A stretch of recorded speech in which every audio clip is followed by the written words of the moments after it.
그날 아무도 그의 생일을 기억하지 않았다. 거실 한가운데에 케이크는 녹아내리고 전화벨은 끝내 울리지 않았다. 그리고 그가 문을 나서기 전 아들의 한마디가 그의 심장을 갈기갈기 찢었다. 몇 주 후 조용한 골목 어귀에 나타난 한 노숙자. 아무도 몰랐다. 그 낡은 모자 아래에 숨겨진 진짜 얼굴을, 그리고 누가 진심이고 누가 거짓인지 이 작은 도시가 곧 알게 될 것이다. 부산 해운대구의 고요한 저택. 아침 햇살이 대리석 바닥을 스치고 있었지만 거실은 이상할 정도로 조용했다. 오늘은 김대현 회장의 71번째 생일이었다. 수십 년간 병원을 일으켜 세우고 지역사회의 기부를 아끼지 않았던 인물이었지만 그의 집에는 축하 인사 하나, 꽃다발 하나 없었다. 식탁 한쪽에 놓인 초라한 생일 케이크는 이미 촛불도 없이 녹아내리고 있었고 핸드폰 화면은 무응답이라는 단어만 반복했다. 오전 11시 46분. 그는 작은 희망으로 인터폰을 바라보았지만 화면엔 배달 기사조차 잡히지 않았다. 집 안 어디에서도 사람의 온기를 느낄 수 없었다. 늘 그를 챙기던 비서마저 며칠 전 사직서를 제출한 상태였다. 홀로 거실에 앉아있던 김 회장은 멍하니 창밖을 바라보다가 우연히 거실 문 너머에서 들리는 아들의 목소리를 듣게 되었다. 아버지? 아유, 그분은 그냥 오래 살았을 뿐이야. 유언장에 이름이나 제대로 올라있을지 몰라. 그 목소리는 막내 아들 지훈이었다. 회장의 손은 순간 공중에서 멈췄고 얼굴엔 피가 사라졌다. 몇 분간 말없이 선 채 창밖만 바라보던 그는 조용히 서재로 들어가 연필과 종이를 꺼냈다. 단 3문장만을 남겼다. 나는 영혼을 돌보러 떠난다. 나를 찾으려 하지 마라. 찾는다면 침묵만 남아있을 것이다. 그날 저녁, 김대현은 아무런 소리도 남기지 않고 저택을 빠져나왔다. 사람들은 며칠 후 그가 스위스의 요양, 병원으로 떠났다고 들었다. 사실 그는 서울 서촌의 오래된 한옥 골목 어귀에 나타난 노숙자 남씨로 새 삶을 시작한 것이었다. 때는 겨울이 막 시작되던 11월 말, 그는 짧은 머리와 수염, 허름한 군용 외투로 신분을 감췄고 이름 모를 골목 어귀의 공중 화장실 옆 벤치를 새 보금자리로 삼았다. 처음 며칠은 아무도 그에게 관심을 주지 않았다. 사람들은 그의 존재를 마치 거리의 배수구처럼 지나쳤다. 하지만 단 한 사람이 있었다. 매일 이른 아침이면 서촌 골목 어귀로 장을 보러 나오는 젊은 여성. 그녀는 지훈의 아내 혜진이었다. 처음엔 단순한 눈길이었다. 하지만 어느 날 그녀는 조용히 그에게 다가와 검은색 보온 도시락통을 건넸다. 춥죠? 드세요. 제가 만든 거예요. 안에는 멸치볶음과 흰쌀밥, 그리고 미역국이 담겨 있었다. 말도 없이 고개만 숙이고 받아든 그는 손끝이 떨려 도시락을 놓칠 뻔했다. 혜진은 아무 말 없이 돌아서더니 몇 발자국 뒤에서 조용히 눈물을 훔쳤다. 그리고 속삭이듯 중얼거렸다. 사람이 혼자 늙는다는 건 너무 잔인한 일이에요. 김 회장은 그녀의 뒷모습을 바라보다가 천천히 도시락을 가슴에 품었다. 손끝으로 닦아낸 눈가에서 눈물이 주르륵 흘렀다. 성공, 명예, 부, 그 모든 것이 그날 저녁 그 도시락만큼 따뜻하지 않았다. 서울 서촌의 낡은 골목, 기와집들 사이사이로 얼어붙은 바람이 불었다. 남씨라는 이름으로 살아가는 김대현은 이제 진짜 노숙자의 삶에 익숙해지고 있었다. 아침엔 근처 시장의 쓰레기통에서 버려진 김밥과 식은 어묵을 챙겨 먹고 밤엔 한옥 옆 낡은 나무 계단 밑에서 몸을 웅크린 채 잠을 청했다. 그는 가진 모든 것을 잃은 듯 보였지만 누구보다 많은 것을 지켜보고 있었다. 바로 그 계단 위, 아들 지훈과 며느리 혜진이 사는 집의 내부였다. 겉보기엔 완벽했다. 모던한 한옥 구조, 정갈한 조경, 따뜻한 불빛이 흘러나오는 창문. 지나가는 이들 모두가 부러워할 만한 집이었다. 하지만 밤이 깊어지면 그 집에서 들려오는 소리는 전혀 달랐다. 남씨는 이따금 벽에 귀를 기울였다. 문틈 사이로 새어나오는 목소리들은 낮에 따뜻함과는 다른 냉랭한 그림자를 품고 있었다. 지후는 자주 외출했고 돌아올 때면 전화통화를 하며 낮은 목소리로 욕설을 내뱉었다. 그 돈은 내가 관리할 거야. 아버지가 없으니까. 이제 내 거나 다름없어. 혜진은 그럴 때마다 뭔가를 말하려 했지만 이내 침묵으로 삼켰다. 그녀는 이 집에서 따뜻한 존재였지만 목소리를 낼 수 없는 존재이기도 했다. 집 안에 있는 그녀의 모습은 거울 속의 빛처럼 희미했다. 어느 날 밤 남씨는 계단 밑에서 조심스럽게 작은 노트를 꺼내 들었다.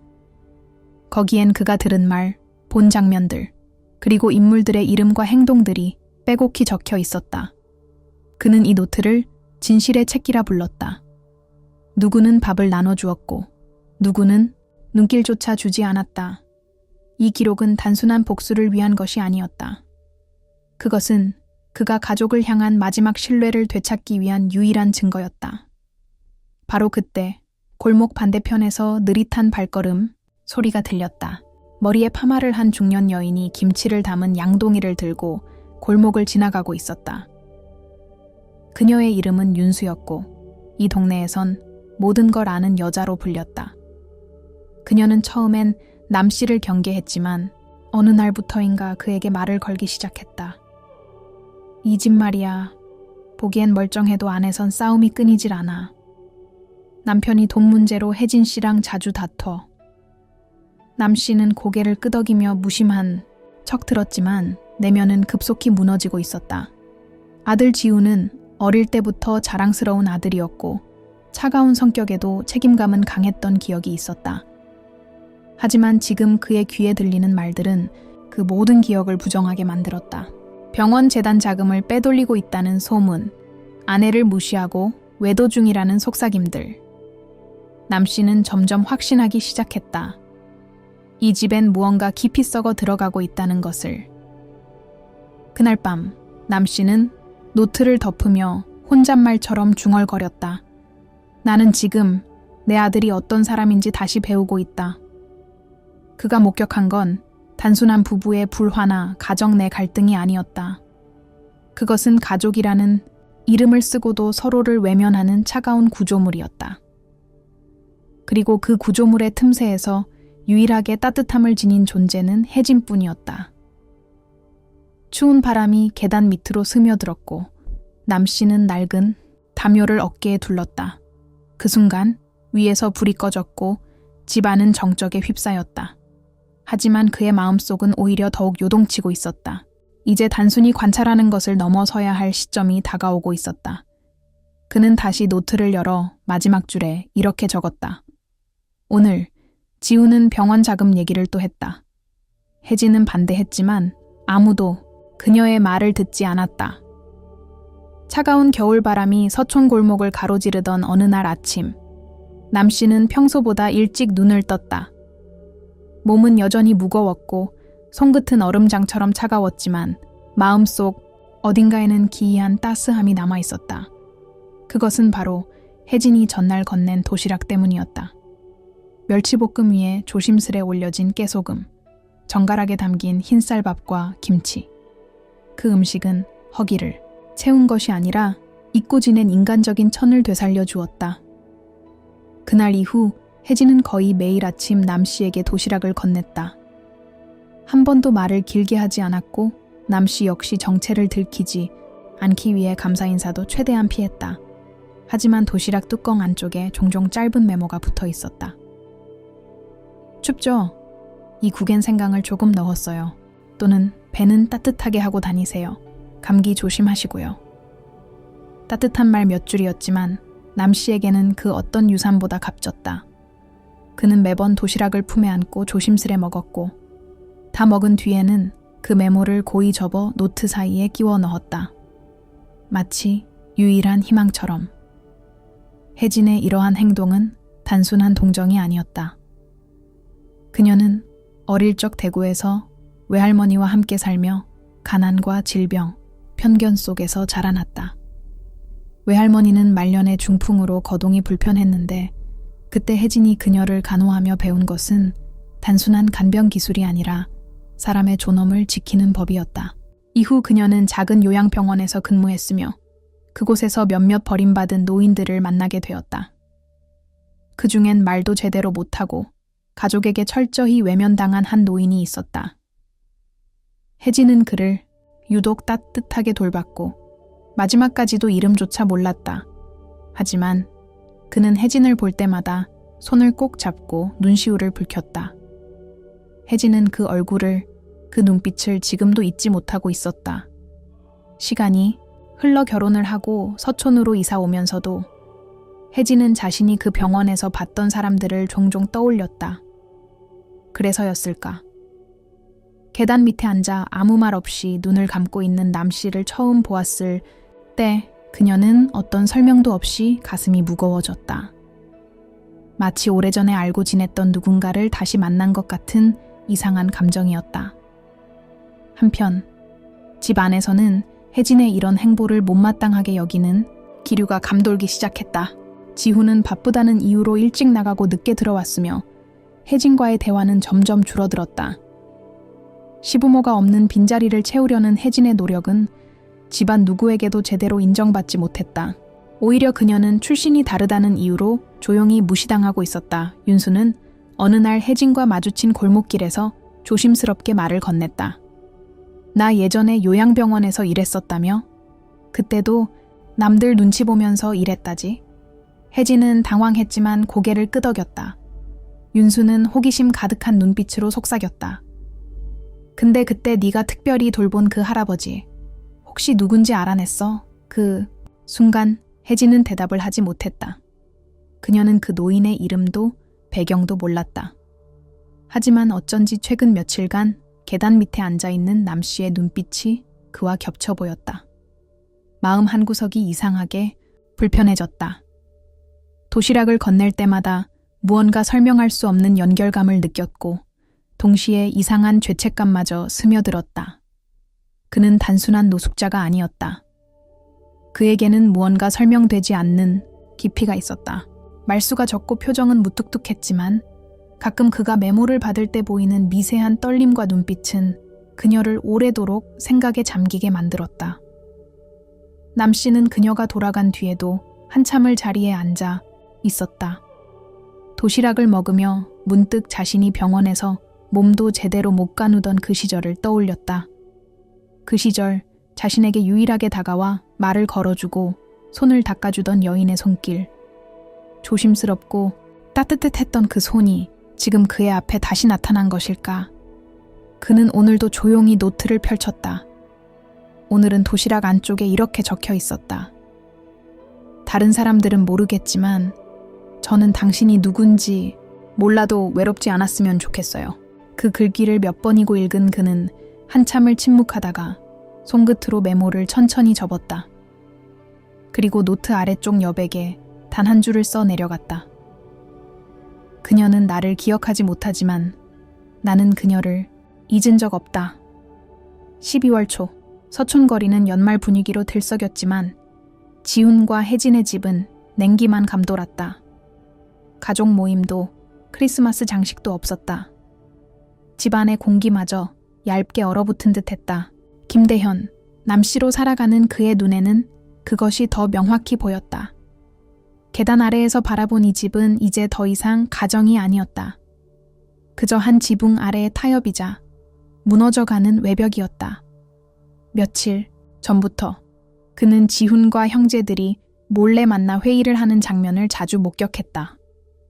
회의라기보다는 유산을 둘러싼 음모에 가까웠다.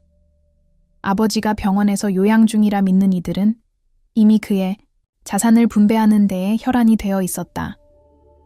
막내 지훈은 병원의 소학과 병동을 매각하자고 주장했으며 그 돈으로 자신의 실패한 투자 손실을 만회하려 했다. 그 병동은 대현이 직접 이름을 붙였던 공간이었다. 세봄 어린이 센터. 자신이 가난하던 시절 치료비가 없어 고통받던 아이들을 떠올리며 만든 곳이었다. 그곳을 돈으로 바꾸자는 아들의 말을 들은 순간 대현의 눈에는 쓰디쓴 절망이 맺혔다. 혜진은 이러한 논의에서 항상 소외되었다. 그녀는 소아과 병동이 단순한 건물이 아니라 아이들의 생명과 희망을 품은 공간임을 알고 있었다. 그녀는 조용히 반대 의사를 밝혔지만 그 목소리는 지훈과 형들에게 가볍게 묵살당했다. 네오는 며느리일 뿐이야. 병원 일은 가족이 정하는 거야.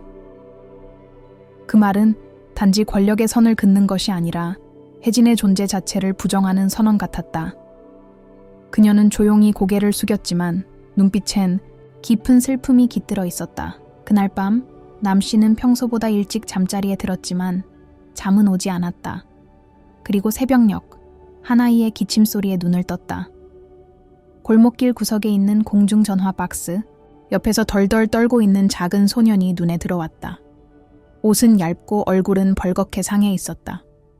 아이는 감기로 인해 숨쉬기조차 힘겨워 보였고 남 씨는 본능적으로 그를 품에 안았다. 아이는 부모도 없이 떠돌다 감기에 걸린 노숙자의 자녀였다. 남 씨는 소년을 안고 근처 병원으로 향했다. 하지만 병원에서는 신분증이 없다는 이유로 진료를 거부했다. 보호자가 아니시잖아요. 이 아이와 무슨 관계신데요? 그의 손은 문 손잡이를 잡은 채 멈췄다. 모든 것을 가졌던 그도 지금은 아무것도 없는 사람으로 여겨지고 있었다. 그 순간 그는 깨달았다. 자신이 쌓아온 제국은 한낱 껍데기에 불과했고 그 제국은 정작 가장 약한 이들에게 닿지 못했다. 아이는 결국 차가운 응급실 대기실 바닥에 앉아 몇 시간 동안이나 기다려야 했다. 남 씨는 끝내 눈을 감고 아이 옆에서 함께 앉았다. 이 모든 광경은 마음속 깊은 곳을 갈기갈기 찢어놓았다. 그날 밤 남 씨는 자신의 노트를 펴고 이렇게 적었다. 나는 이 아이를 치료해 줄 수 있는 병원을 만들었다. 하지만 지금의 나는 그 문턱조차 넘을 수 없다. 내가 가진 모든 재산이 이 아이에게 닿지 못한다면 그건 유산이 아니라 죄악이다. 그리고 그 아래에 또 하나의 문장을 덧붙였다. 혜진은 반대했다. 그녀는 이 병동을 아이들의 집이라 불렀다. 나도 그녀처럼 생각했었지. 한때는. 다음날 아침, 혜진은 조용히 도시락을 가져왔다. 평소보다 말없이 건넨 그 도시락 안에는 단순한 밥이 아니라 김치볶음과 달걀말이, 그리고 작게 쓴 메모가 들어있었다. 오늘 아침 그 병동에서 본 아기의 웃음을 잊을 수 없어요. 그곳은 없어지면 안 돼요. 남 씨는 도시락을 들고 오랜 시간 아무 말 없이 앉아 있었다. 그는 처음으로 자신이 정말로 잃고 싶지 않은 것이 무엇인지 뼈저리게 깨닫기 시작했다. 그날 밤 그는 마지막 줄에 이렇게 적었다. 나는 아들들의 선택을 용서할 수 없다. 하지만 그보다 더 무서운 건 내가 그런 아버지였다는 사실이다. 서촌의 겨울은 더욱 매서워졌다. 대기 속엔 찬 공기보다 더 서늘한 무언가가 감돌았다. 그 무언가는 사람들의 말과 표정 사이에서 서서히 새우며 나와 이 동네 전체를 조용히 휘감고 있었다. 남씨, 김대현은 이제 노숙자의 삶에 완벽히 녹아 있었다. 더 이상 낯설지 않은 냄새, 익숙해진 땅바닥의 감촉, 이름 없는 존재로서의 하루. 하지만 그의 마음속엔 누구보다도 명확한 목적이 자라나고 있었다. 진실을 기록하는 것. 그것만이 지금 그가 할 수 있는 유일한 응징이었다. 그의 노트는 점점 두꺼워졌다. 단순한 관찰을 넘어서 사람들의 얼굴, 말투, 침묵의 뉘앙스까지 섬세하게 담아냈다. 특히 아들 지훈에 대한 기록은 날이 갈수록 무거워졌다. 병원 회계 조작 의혹, 병동 매각 추진, 알 수 없는 자금 흐름, 그리고 무엇보다도 집 밖의 또 다른 여성. 처음엔 의심에 지나지 않았지만 시간이 갈수록 확신이 되었다. 남 씨는 지훈이 늦은 밤 외출할 때마다 몰래 뒤따랐다. 골목을 돌아 호텔로 들어가는 아들의 뒷모습은 그에게 비수가 되어 꽂혔다. 이런 사실을 처음 알려준 건 뜻밖에도 윤수였다. 평소 혀가 긴 그녀는 어느 날 조심스레 남 씨 옆에 앉아 중얼거렸다. 지훈이 밤마다 같은 여자를 데리고 다니더라고. 병원 간다더니 호텔 앞에서 보이더라니까. 남 씨는 그 말을 듣고도 아무런 반응을 보이지 않았지만 속으로는 무너져 내렸다. 이 모든 걸 혜진은 알고 있을까? 그녀는 아무것도 모른 채 도시락을 싸고 메모를 남기고 침묵 속에서 가족을 지키기 위해 애쓰고 있었다. 그 희생이 얼마나 깊은지도 누구도 알아채지 못했다. 하지만 남 씨는 알아챘다. 그는 도시락에 담긴 음식의 정성과 온도, 그 메모 속에 스며든 진심을 누구보다 정확히 읽어내고 있었다. 그녀는 그가 누구인지 모르면서도 인간으로서의 존엄을 지켜주었다. 반면 자신의 아들은 아버지의 이름을 팔아 돈을 벌고 아내의 마음을 배신하고 있었다. 그 대비는 남 씨의 가슴을 갈기갈기 찢었다. 몸 상태도 점점 나빠지고 있었다. 손끝이 자주 떨렸고 계단을 오르내릴 때 숨이 가빠졌다. 어느 날은 아침부터 열이 올라 아무것도 삼킬 수 없었고 그날 하루는 도시락을 받으러 나가지 못했다. 저녁 무렵 혜진은 걱정된 듯 계단 아래를 몇 번이나 바라보았다. 그는 그녀의 눈빛을 보고 숨을 돌리려 애썼지만 몸은 마음처럼 따라주지 않았다. 그는 곧 노트에 또 한 줄을 남겼다. 시간이 많지 않다. 그 전에 이 모든 걸 기록해야 한다. 그의 글씨는 점점 작아졌고 감정은 더욱 날카로워졌다. 혜진은 여전히 유일한 빛이었고 그 빛이 점점 커질수록 다른 사람들의 어두움은 더 선명하게 대비되었다. 아이들 모두가 아버지의 빈자리를 유산의 기회로만 여기는 가운데 그녀만이 누군가의 아픔을 외면하지 않았다. 노트의 한 페이지에는 이런 문장이 있었다. 모두가 나를 잊었을 때 그녀는 나를 사람으로 대해주었다. 나는 이제야 가족이란 말의 의미를 다시 배우고 있다. 하지만 동시에 그는 고민했다. 이 모든 걸 밝혀야 할까? 지금은 단지 노트에 기록될 뿐이지만 언젠가는 모두의 앞에 드러내야 한다. 하지만 그 순간 그는 가장 두려웠다. 진실을 드러냈을 때 혜진도 상처를 입게 될까봐. 그녀의 선함조차 희생되어 버릴까봐. 그가 노트를 덮는 손이 그 어느 때보다 무거웠던 이유는 이제 단순한 복수가 아닌 누군가의 삶을 지키는 일이 되었기 때문이었다. 그날 밤 그는 다시 한번 혜진의 도시락을 열었다. 이번에는 된장국과 두부조림이 담겨 있었다. 그리고 짧은 메모. 오늘은 너무 추워요. 따뜻한 국 드시고 감기 걸리지 마세요. 그는 메모를 천천히 접으며 중얼거렸다. 그녀는 아무것도 묻지 않았다. 그래서 나는 모든 걸 말하고 싶어졌다. 12월 말, 눈이 서서히 쌓이던 그날 아침은 서울 서촌마저 낯설게 만들 만큼 조용하고 무거웠다. 어둡고 고요한 골목 사이, 남 씨는 오래전부터 준비해온 작은 상자를 품에 안은 채 조심스럽게 발걸음을 옮겼다. 그의 손에는 낡고 부서진 틀 안에 끼워진 한 장의 사진이 들려 있었다. 시간이 많이 흐른 듯한 그 사진에는 혜진이 하얀 간호복을 입은 채 침대에 누운 한 노인의 손을 꼭 잡고 있는 모습이 담겨 있었다. 그 노인은 바로 김대현 자신이었다. 아무 말도 할 수 없었던 병상에서 그녀가 유일하게 따뜻한 말과 손길을 건넸던 그 시절의 기억이 그대로 남아 있었다. 그는 사진을 고이 접어 수제의 나무 상자에 담고 그 위에는 손수건 하나를 덮었다. 손수건의 모서리엔 직접 자수로 새긴 문장이 있었다. 모든 금이 빛나지 않듯 빛나는 모든 이가 눈에 띄는 건 아니다.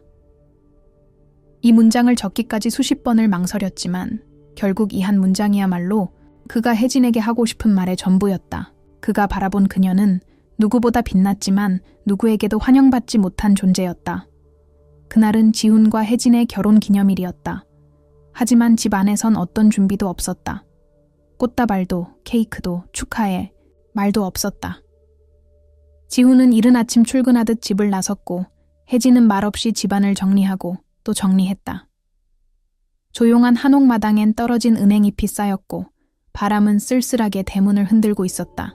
남 씨는 그 틈을 타 상자를 조심스럽게 대문 앞에 놓았다. 혹시나 누가 볼까. 골목 어귀에서 오랜 시간 눈을 떼지 못한 채 머물렀다. 저녁이 되어 지훈이 돌아오자 상자는 문 앞에서 발견되었다. 그는 포장도 확인하지 않은 채 거칠게 들고 들어와 바닥에 툭 던졌다. 또 쓸데없는 택배야. 요즘 별 미친놈들이 다 보내. 그 말에 혜진은 조용히 상자를 집어들었다.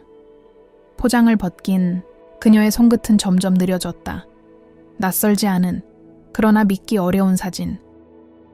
병원 복도에서 수차례 반복해본 그 장면. 자신이 한 노인의 손을 잡고 있던 그 순간 그녀는 숨을 멈췄다. 사진 뒤엔 날짜와 아무런 설명도 없었지만 단박에 기억이 되살아났다.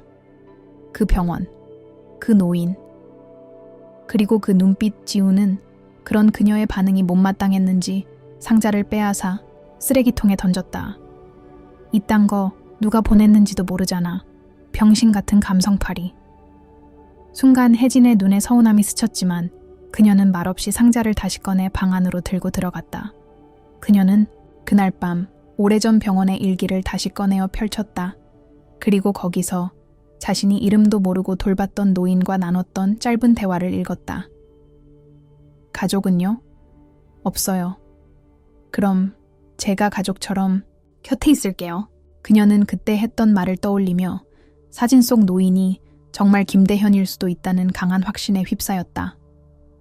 다음 날 아침, 그녀는 처음으로 남 씨가 앉아있는 계단 밑을 향해 오래도록 시선을 두었다. 그는 평소와 다름없이 고요한 얼굴로 앉아 있었지만 어쩐지 그 눈빛엔 어떤 감정이 스으며 있었다. 혜진은 망설이다가 도시락을 놓으며 고개를 깊이 숙였다. 말없이 돌아선 그녀는 마지막 순간 아주 조용히 중얼거렸다. 그 사진 속 노인, 혹시 남 씨는 아무 말 없이 도시락을 받아들었다. 하지만 그 손끝은 평소보다 훨씬 더 떨리고 있었다.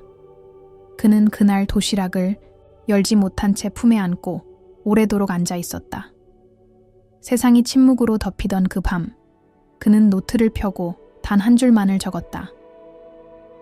그녀는 나를 알아보고 있다. 기억은 사라져도 마음은 남는다. 새해가 밝았지만 서초는 여전히 조용했고 하늘엔 잿빛 구름이 낮게 깔려 있었다. 거리는 설날을 준비하는 상인들로 북적였지만 혜진의 마음은 그 어느 때보다 무거웠다. 남편 지훈과의 대화는 점점 더 형식적이 되었고 집안의 공기는 말할 수 없는 긴장감으로 가득 차 있었다.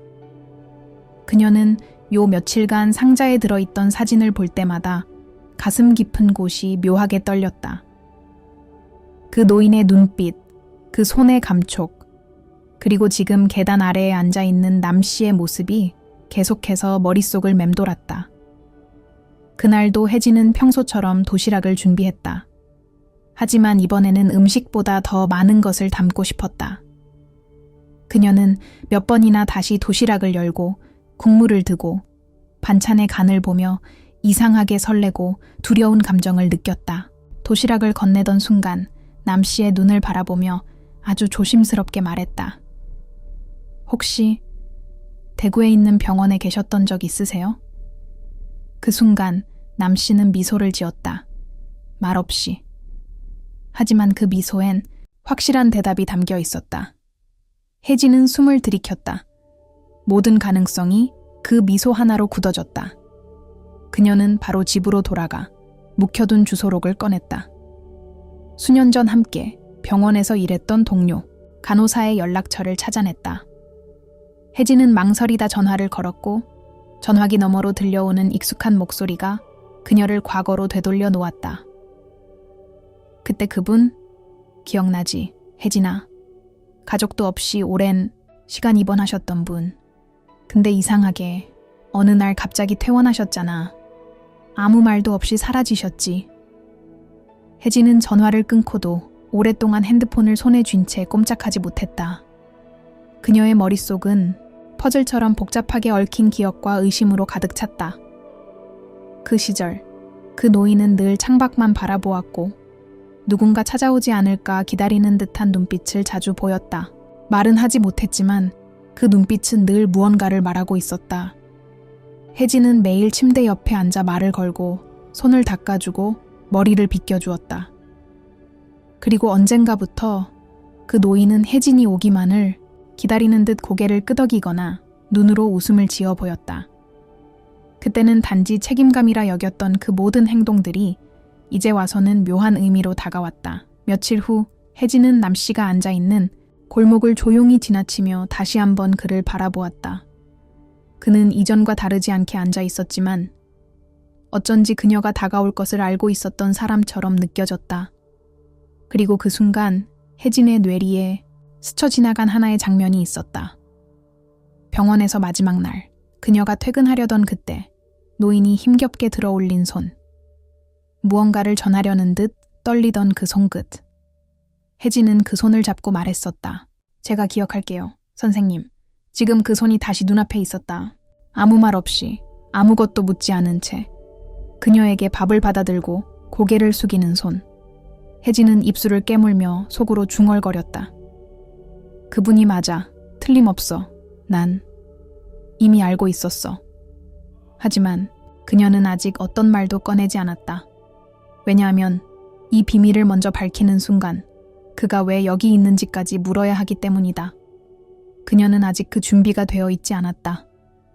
남 씨는 조용히 그녀의 뒷모습을 바라보았다. 그녀가 돌아서는 순간 그는 처음으로 진심 어린 눈빛으로 그녀를 바라봤다. 그 눈빛에는 감탄도 고마움도 후회도 담겨 있었지만 가장 강하게 담겨 있었던 감정은 부끄러움이었다. 그는 한때 혜진을 반대했던 가족의 중심에 있었고 지금은 그녀의 가장 따뜻한 행동에 기대어 하루를 살아가고 있었다. 그날 밤 그는 노트를 꺼내 한 줄을 더했다. 그녀는 알아차렸고 나는 들켰다. 하지만 이상하게도 무섭지 않았다. 서울에 내린 첫눈이 완전히 녹기도 전에 혜진의 마음은 이미 그 계절을 지나가고 있었다. 그녀는 도시락을 준비하는 손끝에 점점 더 많은 감정을 담기 시작했다. 단순한 돌봄이나 연민이 아니었다. 이제 그녀는 계단 밑에 앉아있는 노인의 정체를 거의 확신하고 있었고 그 진실은 차마 말로 꺼낼 수 없을 만큼 복잡하고 무거웠다. 사진, 미소, 눈빛, 그리고 기억 속 병실의 온기까지. 모든 조각이 퍼즐처럼 맞아들어가는 느낌이었다. 그녀는 더는 남 씨를 모르는 사람처럼 대할 수 없었다. 하지만 동시에 그가 왜 자신을 숨기고 있는지, 왜 이 모든 걸 선택했는지 알 수 없었기에 조심스러웠다. 혹여 그가 밝히고 싶지 않은 사정이 있다면 먼저 들춰서는 안 될 것 같았다. 그래서 그녀는 침묵을 택했다. 대신 그 침묵 속에서 자신이 할 수 있는 최선을 다해 따뜻함을 건네기로 마음먹었다. 하지만 그녀에게도 숨기고 있던 또 다른 진실이 있었다. 그것은 오래전 김대현이 병원에 입원했을 당시로 거슬러 올라간다. 혜진은 막 졸업한 간호조무사로 밤근무와 낮근무를 번갈아가며 지쳐있던 시기였다. 어느 날 병원에 한 노인이 실려왔고 그는 말을 잃은 차의 침대에만 누워 있었다. 병원 내부에선 그가 유력 인사의 가족이라는 말이 돌았지만 정작 그의 곁엔 아무도 없었다. 보호자란 칸은 비어 있었고 간호사들도 그를 일시적인 환자로 여겼다. 그러나 혜진은 이상하게도 그 노인을 외면할 수 없었다. 처음엔 단순한 업무였지만 시간이 지날수록 그녀는 그의 옆에서 시간을 보내는 것이 일상이 되었다. 손톱을 깎아주고 음악을 들려주고 식사 시간을 챙겼다. 그리고 어쩐지 그 노인은 그녀에게 반응을 보였다. 눈빛이 달랐고 손끝이 미세하게 떨렸다. 그 모든 순간들이 누군가에겐 평범했지만 그녀에겐 신뢰처럼 느껴졌다. 그녀는 그를 선생님이라고 불렀고 그 역시 고요한 시선으로 자신을 받아주었다. 그러던 어느 날 노인은 아무 말 없이 사라졌다. 병실은 비워졌고 아무런 설명도 없이 퇴원 처리가 되어 있었다. 혜진은 병원 기록에서조차 그의 이름을 제대로 확인할 수 없었다. 남은 건 작은 종이 쪽지 하나뿐이었다. 그 종이엔 글씨를 쓸 수 없는 손으로 겨우 눌러 쓴 듯한 흔적만 남아 있었고 그조차 번져 있었다. 쪽지는 이렇게 말하고 있었다. 언젠가 다시 꼭. 이 쪽지는 지금도 혜진의 수첩 사이에 끼워져 있었다. 그리고 요 며칠 그녀는 자꾸 그 쪽지를 꺼내 읽고 또 읽었다. 남 씨가 손에 들고 있던 도시락을 두 손으로 받는 장면에서 그녀는 그 쪽지의 문장을 다시 떠올렸다. 언젠가, 다시, 꼭. 그 순간 그녀는 완전히 확신했다. 그가 맞다고. 그 노인이, 김대현이 지금 자신의 앞에 살아있다고. 하지만 동시에 그녀의 마음 한구석엔 조심스러운 망설임이 자리하고 있었다. 이 진실을 마주하는 순간 그가 왜 자신을 숨겼는지를 묻지 않을 수 없기 때문이다. 그 질문엔 아마도 고통스러운 대답이 따라올 것이 분명했다. 그가 정말로 아들의 집 앞에서 손녀도 아닌 며느리에게 도움을 받으며 살아가고 있는 이유를 혜진은 감히 예측조차 할 수 없었다. 그래서 그녀는 아직 묻지 않았다. 대신 오늘도 따뜻한 미역국과 불고기를 도시락에 담았다. 그리고 메모를 남겼다. 누군가를 다시 만나는 건 기적 같지만 그 기적을 놓치지 않는 건 용기라고 믿어요. 남 씨는 그 메모를 받은 날 하루 종일 아무 말 없이 노트를 펼쳤다. 그는 손끝으로 메모를 만지작거리다가 조용히 적었다. 그녀는 예전에도 날 구했고 지금도 그러고 있다. 이제 나는 그녀를 지켜야 할 이유가 생겼다. 서울 서촌의 겨울이 절정에 이르렀을 무렵 김대현은 모든 것이 드러날 시간을 느끼고 있었다. 그는 더 이상 망설일 수 없었다. 몸은 갈수록 약해졌고 손의 떨림은 도시락조차 제대로 열지 못할 만큼 심해졌다. 하지만 무엇보다 그를 급하게 만든 건 혜진의 눈빛이었다. 그녀는 이미 알고 있었다. 말하지 않았을 뿐 모든 것을 꿰뚫고 있었다. 대현은 그 눈빛 속에서 오래전 자신이 혜진을 반대했던 죄스러움을 떠올렸고 동시에 지금 그녀에게 받은 모든 따뜻함에 대한 감사함을 느꼈다. 그 두 감정이 뒤섞이며 그는 결심했다. 이제 진실을 말할 시간이었다. 그는 며칠을 들여 손으로 편지를 썼다. 각 아들에게는 따로, 그리고 혜진에게는 단 한 장. 하지만 가장 긴 편지를 남겼다. 글씨는 삐뚤었고 손은 떨렸지만 그는 생에 가장 진심을 담아 글을 썼다. 모든 것을 지켜봤다는 사실, 누구의 눈빛이 거짓이었고 누구의 침묵이 진심이었는지 그는 하나하나 기록했다. 그리고 마지막에 남긴 말은 단순했지만 무게감은 컸다. 이제 내가 누구인지 말할 테니 각자의 진심을 드러내라. 그는 마지막으로 혜진에게 작은 부탁을 남겼다. 다가오는 주말 집에서 식사를 준비해달라는 것이었다. 이유는 묻지 말고 단지 모두를 불러 모아달라고. 혜진은 편지를 읽고 한참을 울었다. 김대현이라는 이름을 떠올리며 그녀는 비로소 지난 시간들이 퍼즐처럼 맞춰지는 걸 느꼈다. 하지만 동시에 불안감이 엄습했다. 이 식사가 단순한 가족 식사가 아니란 걸 그녀는 직감했다. 토요일 저녁, 서촌의 하늘은 무겁게 가라앉아 있었고 지훈을 포함한 세 형제가 한자리에 모였다. 집안에는 오랜만에 사람들의 소리가 퍼졌지만 분위기는 평소보다 더 냉랭했다. 모두가 아버지는 병원에 있다고 믿고 있었기에 이 모임은 단순한 가족 의식처럼 여겨졌다. 하지만 식탁 위엔 익숙하면서도 낯선 봉투가 놓여 있었다. 각자에게 향한 손편지, 그리고 마지막 봉투 하나는 혜진에게 라고 적혀 있었다. 혜진이 떨리는 손으로 마지막 봉투를 열었다. 김대현의 글씨로 빼곡히 적힌 글은 그의 부재 동안 일어난 모든 일을 낱낱이 기록한 고백이었다. 노숙자 신분으로 자신을 감추고 지켜본 가족의 민낯, 탐욕과 무관심, 무너져가는 도덕성, 그리고 오직 한 사람, 혜진에 대한 깊은 존경과 고마움. 편지엔 이렇게 쓰여 있었다. 내가 떠난 건 너희를 벌주기 위함이 아니라 진심을 알고 싶어서였다. 이제 그 진심을 보여줄 시간이다. 혜진은 마지막 부분까지 읽고 나서 조용히 편지를 내려놓았다. 그녀의 눈은 붉게 물들어 있었고 식탁을 둘러싼 모두는 그저 말없이 서로를 바라보았다. 아무도 웃지 않았고 아무도 변명을 하지 않았다. 그 순간 대문이 열렸다. 그곳에 서 있는 사람은 다름 아닌 김대현이었다.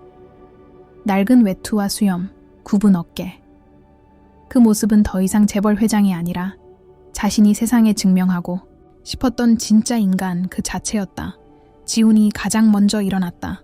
하지만 그의 눈엔 놀람보다는 당황이 깃들어 있었다. 형제들은 각기 다른 감정으로 시선을 피했고 혜진만이 조용히 자리에서 일어나 고개를 숙였다.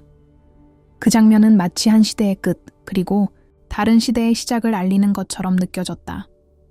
김대현은 말없이 고개를 끄덕였다. 그의 눈엔 눈물이 고였고 손엔 오래전 혜진이 남겼던 메모가 들려 있었다. 진심은 언젠가 반드시 닿는다. 그날 밤 김대현은 다시 노트를 꺼내 적었다. 나는 이제 그들에게 나를 드러냈다. 누구는 등을 돌릴 것이고 누구는 돌아올 것이다. 하지만 중요한 건 나는 지금 후회가 없다. 김대현이 자신의 정체를 드러낸 이후 단 한 주 만에 서초는 조용한 동네에서 전국의 시선을 받는 중심지가 되었다.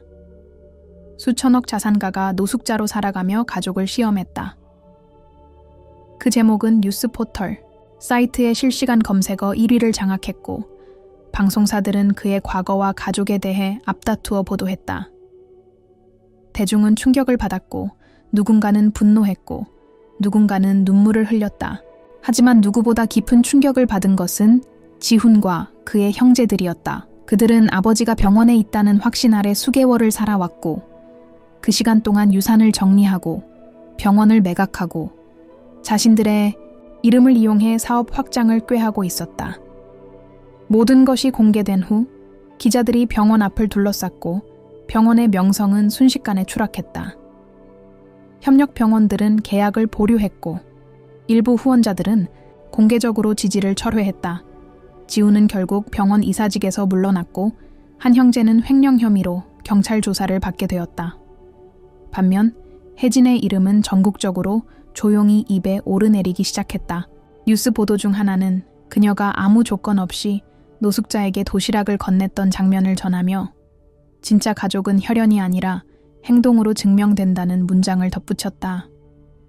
그녀는 인터뷰를 거절했고 그저 병원 봉사활동과 아이들의 진료 업무에만 집중했다. 하지만 그녀를 향한 따뜻한 응원은 조용히 퍼지고 있었다. 그리고 드디어 유산 공개일이 다가왔다. 서울 시내의 한 법률사무소, 회색 정장 차림의 변호사가 등장하고 그 뒤로 김대현이 천천히 걸어 들어왔다. 여전히 수염이 남아 있었고 낡은 외투를 입었지만 그의 발걸음엔 더 이상 망설임이 없었다. 방 안에는 지훈과 형제들, 그리고 혜진이 자리하고 있었다. 형제들은 기대와 두려움이 섞인 표정으로 앉아 있었고 혜진은 묵묵히 고개를 숙이고 있었다. 김대현은 한 장의 봉투를 꺼내 책상 위에 올려놓았다. 그 안에는 손으로 직접 쓴 유언장이 담겨 있었다. 법적 효력을 인정받은 정식 문서였다. 변호사는 조용히 봉투를 열고 유언장을 낭독하기 시작했다. 모두가 숨을 죽였다. 그 첫 문장은 충격 그 자체였다. 본인은 전 재산 중 90%를 혜진 아동재단 설립에 사용하고자 한다. 방하는 순간 얼어붙었다. 형제들의 얼굴은 새하얗게 질렸고 지훈은 분노를 억누르지 못하고 자리에서 일어나려 했다. 그러나 김대현은 조용히 손을 들어 그를 막았다. 그리고 다시 다음 문장이 이어졌다.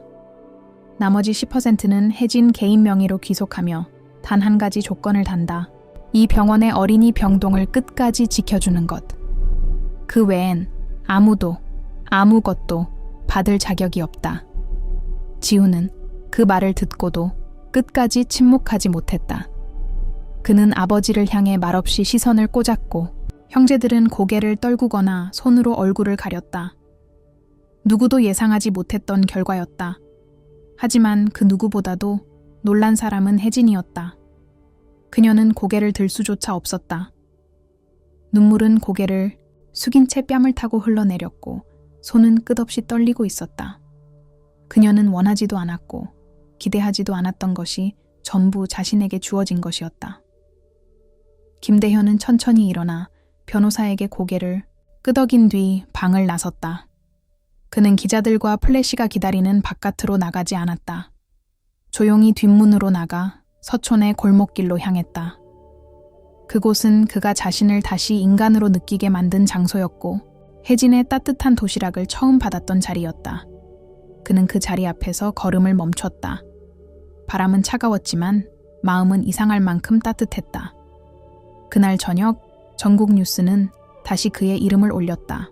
노숙자로 변장한 재벌, 90%의 재산을 병원과 아이들을 위해 기부, 그리고 화면에는 혜진 아동재단의 간판이 붙은 병원 외관이 조용히 떠올랐다.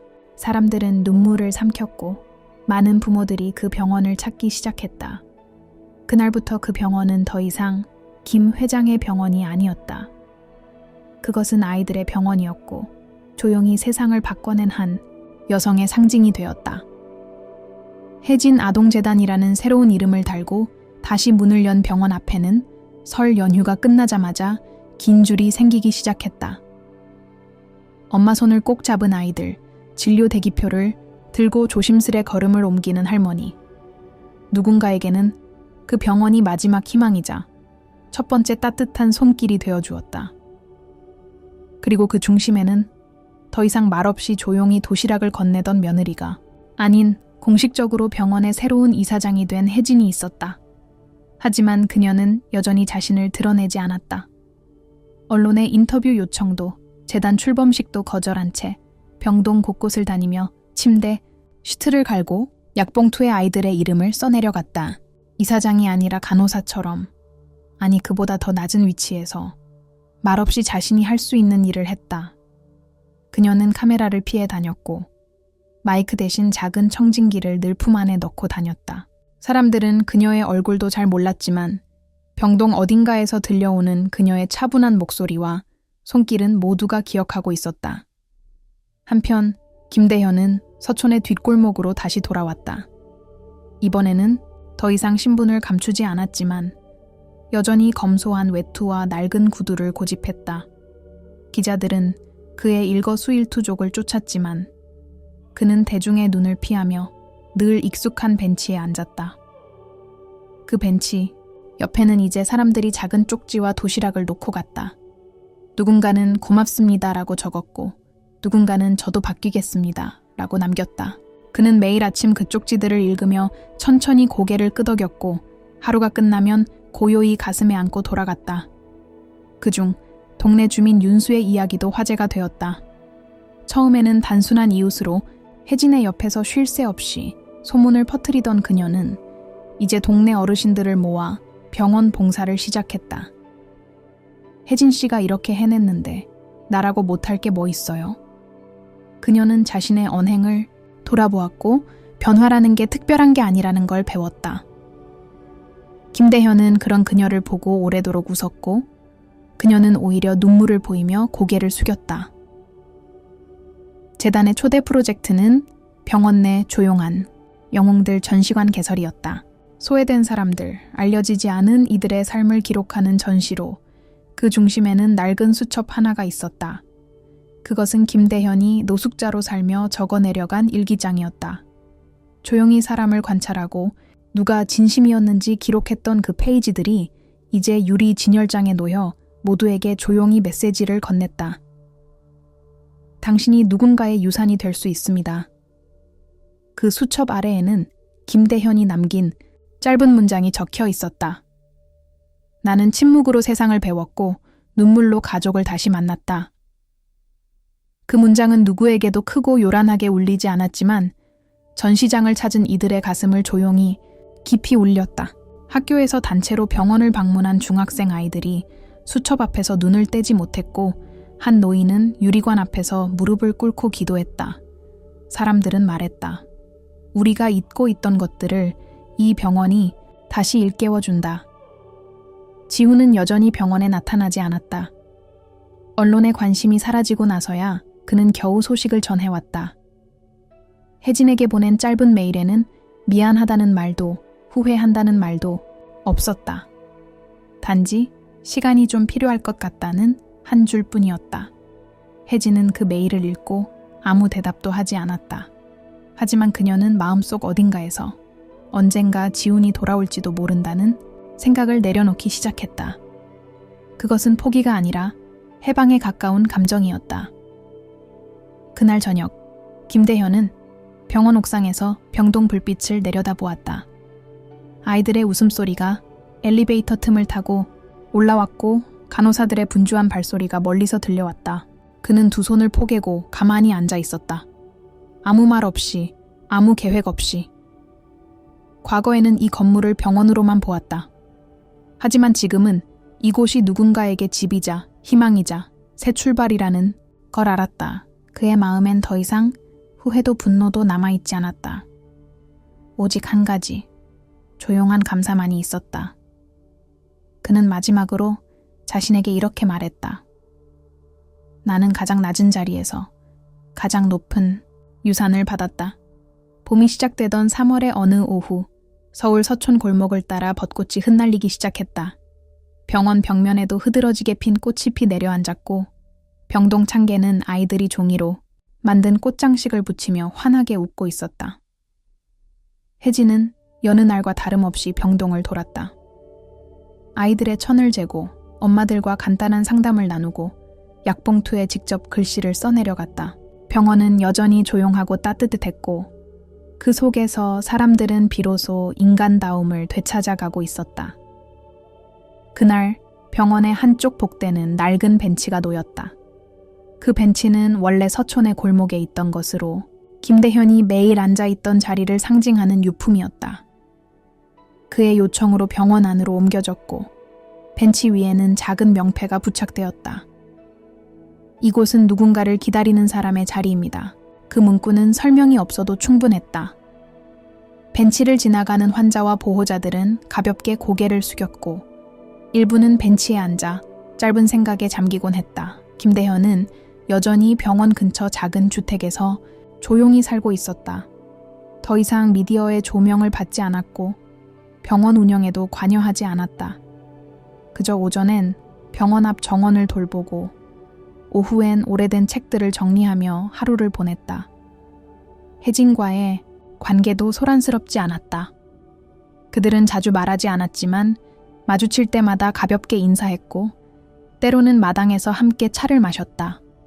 말없는 동행, 그것이 그들 사이의 방식이었다. 그러던 어느 날 병원 강당에서 소규모의 비공개 행사가 열렸다. 혜진 아동재단의 첫 번째 기념 강연회였고 초대된 사람은 딱 30명 남짓이었다.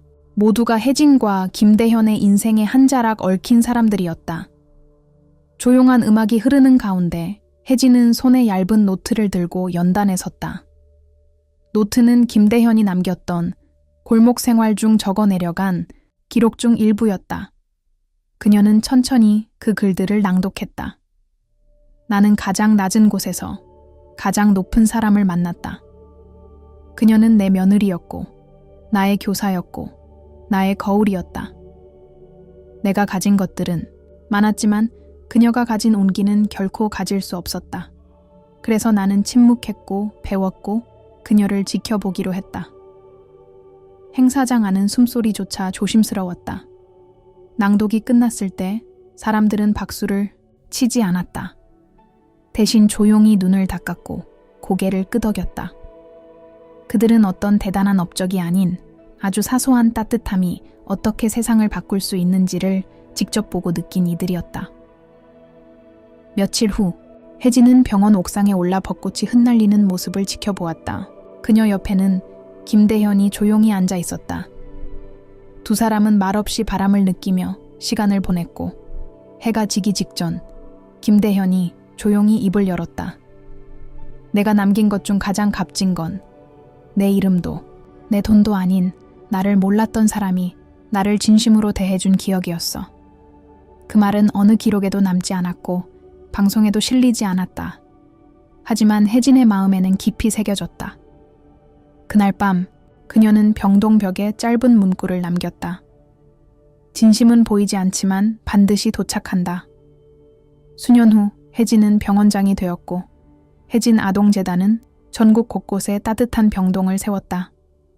그 벽마다 처음 서촌의 골목에서 출발한 이야기가 짧은 문장으로 담겨 있었다. 사람들은 이제 김대현을 노숙자로 변장한 회장이 아니라 조용히 세상을 바꾼이라고 불렀다. 그리고 혜진은 스스로를 어떤 영웅도 아닌 단지 한 사람의 따뜻한 기억으로 남고 싶다고 생각했다. 그녀는 종종 병원 복도에서 벤치 앞에 앉는다. 낡은 벤치에 쌓인 먼지를 손수 닦아내고 아이들이 놓고 간 사탕을 챙기며 아주 조용히 마음속으로 중얼거린다. 당신의 침묵이 제 인생을 바꿨습니다.